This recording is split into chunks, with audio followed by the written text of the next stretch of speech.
denizens of the interwebs. This is Double V, and this is DK Online, or Dragon Knights Online, which is an MMORPG that I found on Area Games, and supposedly it's in closed beta, but you can go play it. It's playable. I don't know if it's in open or closed. Either way, it's really open. Whatever it says, it's open beta. So check it out. I wasn't really planning on covering any random games. However, I was going down a list of games that are quote-unquote in beta, and I came across this, and it actually looked really cool. So I said, you know what?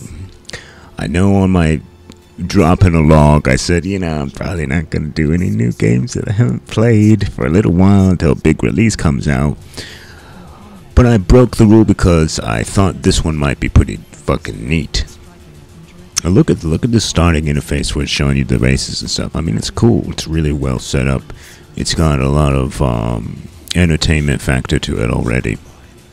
And I really like that, and it's most of the reason why I checked it out is because I saw somebody else's first impression on it. I won't tell you who. And just seeing the first few minutes made me want to go ahead and do a video of it. Now, this will not be a burst impressions. This is an after-the-fact commentary. For no other reason than it was too noisy and hectic in my house at the time to record a burst impressions. But that's okay. This gives me a chance to talk about points of the game that I noticed. Instead of just a first impression, we can talk about real shit. Now what you see here is character creation. It'll be up there for a while.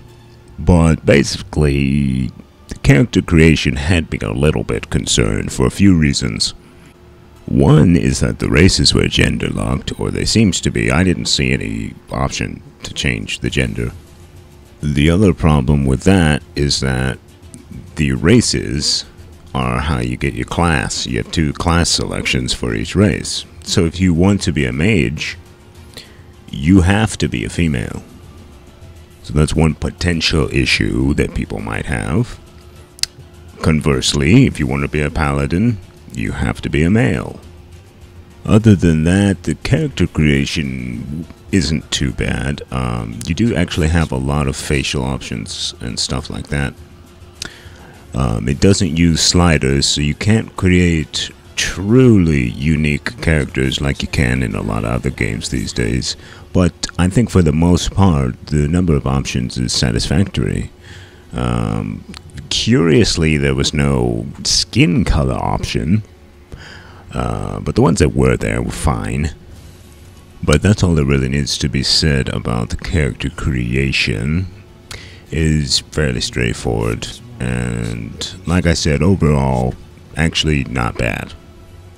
Not phenomenal, not groundbreaking, but not bad.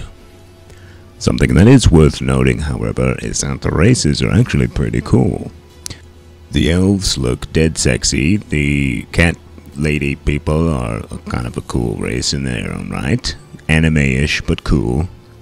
And the Lycans also being anime-ish, they seem pretty badass. I ended up choosing a Lycan because I wanted to be a paladin, but I didn't want to be a stupid, puny human. So I would say for the maximal level of badassery, you'd have to either be a Lycan or a cat lady. If for whatever reason you think humans are badass, then pick a fucking... If you think hot-looking female elves are badass, pick a hot-looking female elf. I don't care what you pick. The point is that the races are kinda cool. Whatever race you pick, there are gauntlets of justice in a size that fits your race. Alright, so we're going to fast forward through the rest of this character creation process so we can get to figuring out whether or not the game's any good. And warp speed.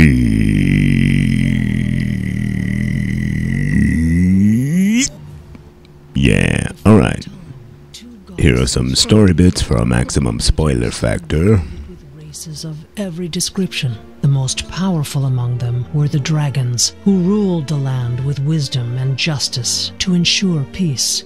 Then the evil dragon Karvag was born. Karvag sought to be the sole ruler of Litos and ordered his assassins to slaughter the other dragons. Raising an army of warriors, he stole countless lives.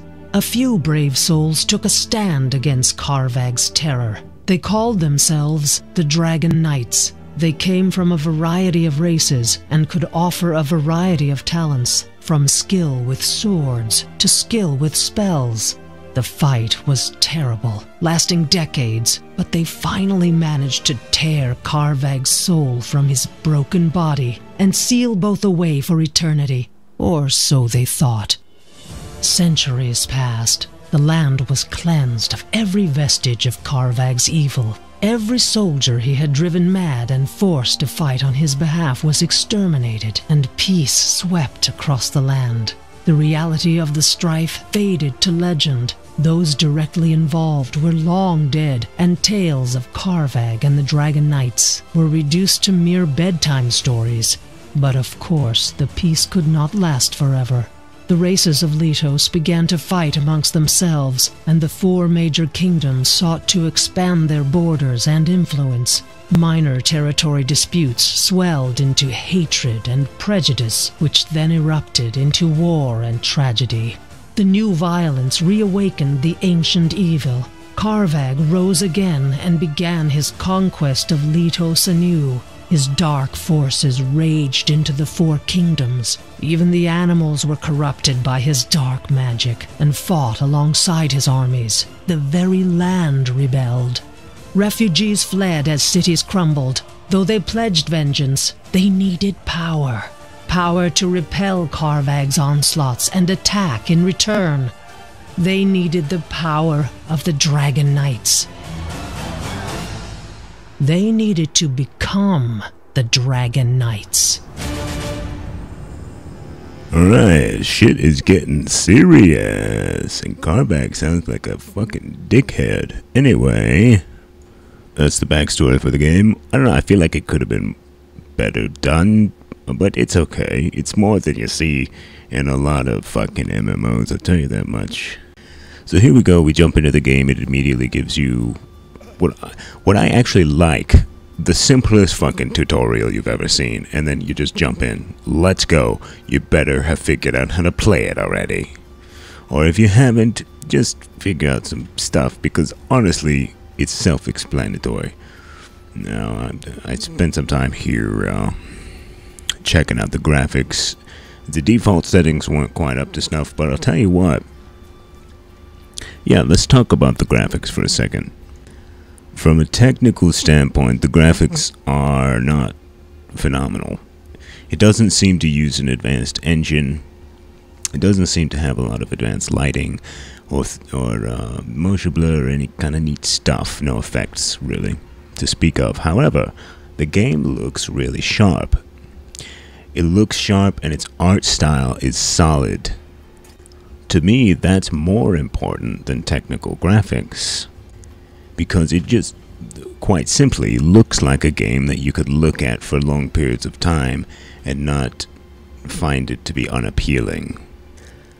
The animations I found were pretty good, and you'll see specifically the combat animations were actually pretty damn good. Surprising for this type of free-to-play MMO. And it's this sort of surprising thing that I saw in the video. As soon as I saw the guy swing his sword, actually, it made me want to come check out the game. So I see the power of doing these kinds of videos, and that's why I'm going to make my own about this game. And some people think, well, somebody else already made one, why are you making your own? Well, I'm not them, and they're not me, and they don't cover the shit that I cover, and I don't cover the shit that they cover. Well, actually I do. Anyway, if I ever think that somebody else has made the epitomizing video about a game, I'm not going to bother to make one. But I think in this case, we've got some shit to talk about still.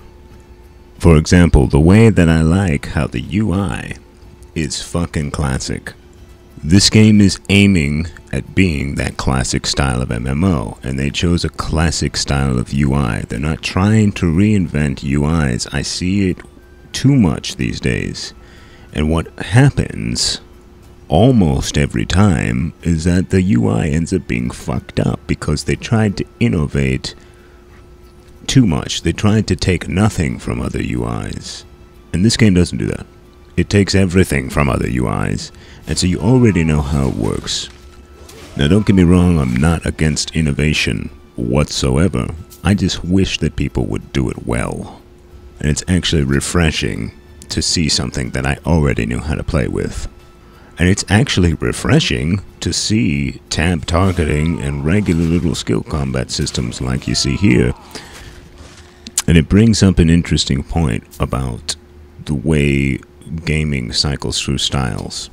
Lately there's been a lot of pseudo-action MMORPGs which don't have tab targeting, or if they do, it's some bastardized version of it, soft target or what have you. This has actually led me to long for the old style.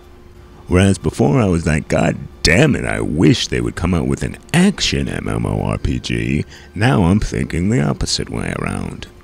So the grass is always greener on the other side, right? It almost seems like you have to continuously evolve back and forth between new and old. Get your nostalgia in, get your innovation in. You know, the cycle moves around and you'll be happy. Balance, so to speak, eh? The yin and yang of gaming. Anyway, this game to me is sort of the yin a little bit to the yang that is the current gaming style. It's not without its problems though, and we'll talk about all that. We'll talk about everything that I experienced in the hour that I played the game. How about that? Well, my opinions of it anyway. So other than the UI being aesthetically and functionally very familiar, it actually presented all the features very nicely at the bottom. And when I clicked on each thing, it was very easy to tell what the features did. It's not that they weren't anything new. They were slightly new versions of other things that you've seen before, which is usually the case. But the point is that it's not confusing. The way they name things and the way they organize things is kind of intuitive as to how it's going to work or what it actually does. But enough about the UI, let's talk about the quality of the sound. I feel like in some cases there was some low bit rates and maybe even some peaking in some of the sounds that I heard during my short playtime. However, nothing was really too jarring. You know, you didn't look at the game sound and think, Jesus, that's bad sound. No, it was fine. The design of the effects seemed good and fitting, and they went off at the right times and all that, you know. It's well done, it's professional. The voices, for the most part, are okay. Some of the voices that I heard, like on the character screen and stuff, were pretty good. The narrator on the story part you just saw was... she's kind of interesting. She has a unique voice. She almost sounds like a robot, but at times you can tell it's actually a person. But you can tell this game's not about voice acting, so it almost doesn't really even matter.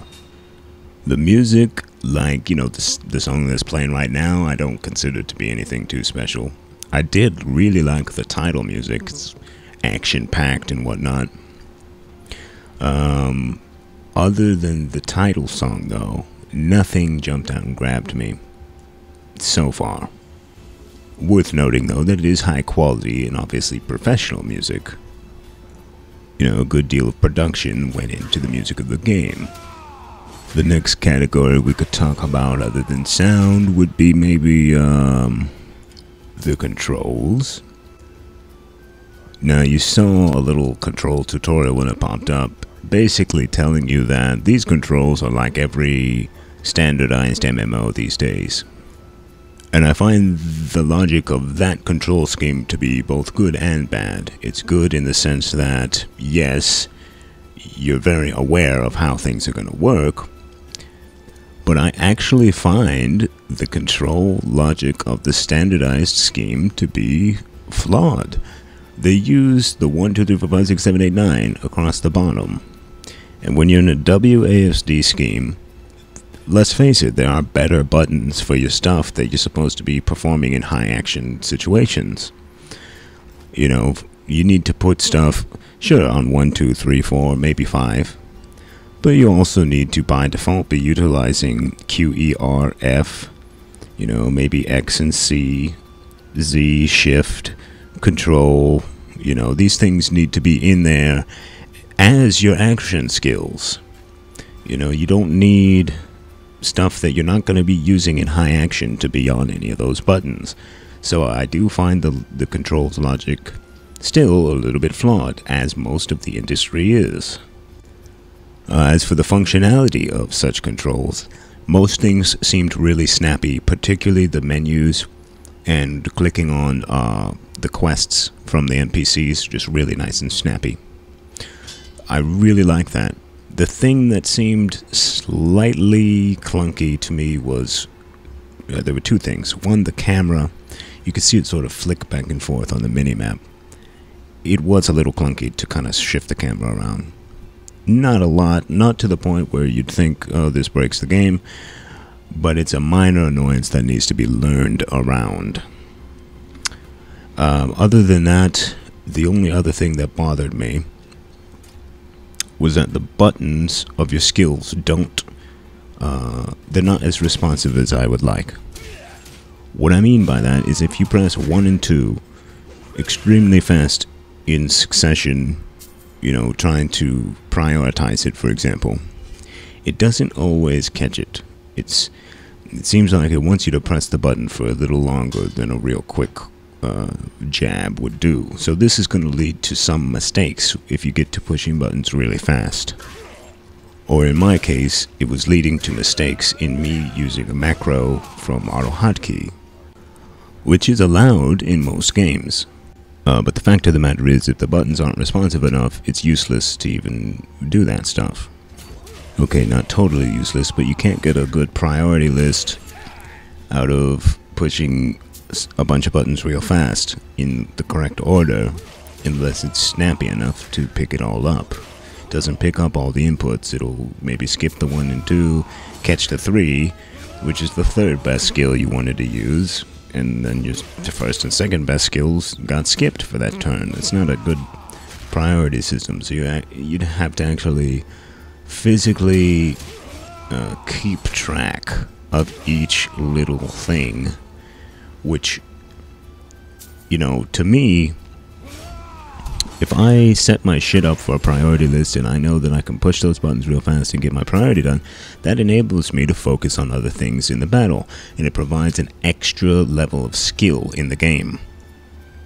And it provides a strategy that I can use to be more skillful than other people. When that's taken away, and I have to focus on my skills just as much as everybody else, even though I had a better strategy in mind, to me that is a little bit of a drawback. I like for good strategies to be able to be implemented. But enough whining about that. Let's talk about notable game mechanics that I noticed. The answer is none. I noticed no notable game mechanics. What I mean by that is everything that you see in this game, at the beginning at least, like I said, I played it for an hour.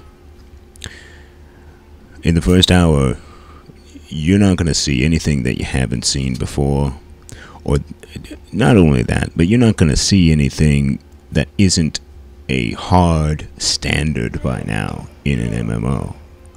Some people are going to be happy about this because they're sick of their current standard MMO and they just want something new, and that'll be great for them to maybe switch over to this game.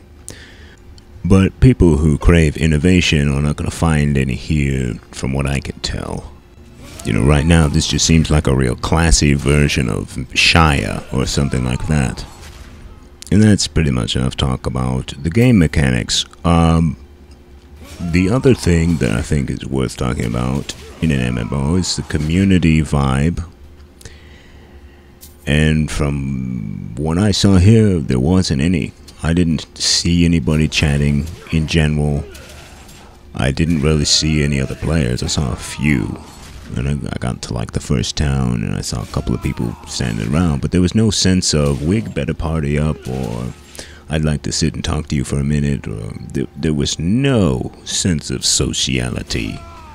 And I don't know if maybe I'm just in the wrong zone or what, but that to me is a big red flag for any MMO. The reason that any MMO ends up staying popular is because of the community, really. You've got to have trolls, you've got to have people who like to party, you've got to have people who want to answer your questions, you've got to have people who just want to be there to play with you. I think this game could really do with a forced party system right at the beginning to kind of get people a little push in that direction. Because I just wasn't seeing it here. Quick side note, you saw my mouse going ape shit a minute ago. That's because that was the point where I realized this game has stat allocation, which to me is one of the most positive things in an MMO. I hate this ridiculous argument people bring up about stat allocation leading to cookie cutters and non-stat allocation systems not being cookie cutter. I already went over this in another video. We're not going to talk about it, but let's face it, stat allocation makes a good game. No, I shouldn't say that. It makes a bad game good. It makes a good game even better. And that's only to people who like to theorycraft, really. But if you like to theorycraft, honestly, because this game has stat allocation, it might be worth checking out, regardless of any other negative points you may have seen. I can almost guarantee you're going to be able to spreadsheet the fuck out of this game and be godlike because of it. And if that's fun to you, welcome to your new game. Or at least welcome to the game that you should at least check out to see if it bothers the fuck out of you or not. You know, some things are unoverlookable. But when there's stat allocation involved, it makes me giddy. It makes me want to do handstands and whistle happy tunes. I don't care about the rest of the crap. I don't care that the game has millions of mobs standing around like idiots and I have to kill 10 of them 5,000 times in a row. When I get into PvP or competitive rating or whatever this game has to offer, my theory crafting based on stat allocation is going to make me look like a boss. And to me, that's fun. And what is gaming about? Gaming is about having fun. Gaming is about finding the things that you find fun and finding a game that has them. That being said, I'm not going to play this game. I got a lot of other games that I need to focus on. If I was really bored and out of a game, I would probably pursue this a lot further, but I actually already have some other games that I'm getting deep into, so I won't be playing this, and I can't say that I really like it all that much either. I should say that the first impression that I had before playing it is better than my actual first impression after playing it. It didn't live up to its hype, although it didn't really have any hype. It was just the hype that I created in my own mind. But anyway, that being said, intellectually, I know that this would be a good game because of certain mechanics that it has, because it follows the standardized method, and so on and so forth. It looks smooth. It's definitely poised to be a good game. So I will say that out of pure guessing, this is probably a really good game. I just wasn't that impressed with the first hour of it. And I've explained to you good and bad points about it, and I think we've talked about it all quite enough by now, really. So without further ado, this has been Dragon Knights or DK Online, which can be found at the Aeria Games website or their Aeria Ignite stupid little launcher program thing. If you'd like to go check it out, you can download it right now. You don't need anything special, even though it says it's in beta. I've now at least showed you the game and explained some what I consider to be salient points about it. And now it's up to you to go figure out if you want to play it or not as a long-term title. So that's it. I'm out of here. I got asses to kick elsewhere and bubblegum to chew and faces to smack around with the Gauntlet of Glory, and you know how it goes. I'm fucking off in the best way possible. Plus, this video is getting pretty damn long. So yeah. Double V out.